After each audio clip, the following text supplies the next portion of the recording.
Bantay Balota 2025 Midterm Election. The RMN News Special Coverage. Samantala, PPCRV nanindigan sa pakikipaglaban against sa vote buying sa lalawigan po ng Pangasinan. Para sa detalye kasama natin, Idol Rona Raka.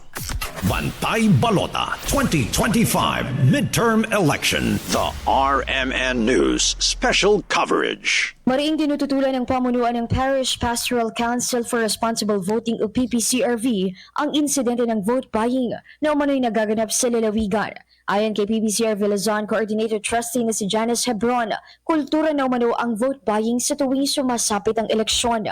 Aniya, marami na rin umanong natatanggap ng mga reklamo o reports kaugnay sa nasabing insidente na agad namang isinasangguni sa Commission on Elections o COMELEC. Dahil dito, hinimok ang bawat volunteers na maging mas mapagmatsyag dahil talamak ito ngayon. Samantala, nasa mahigit 7,000 PPCRV volunteers ang magsisilbi at magiging katuwang ngayong halalan sa buong lalawigan ng Pangasinan. Mula rito sa IFM Bigupan, ito si Idol Ron Araka. Tatak, IFM. IFM News. IFM News. IFM News.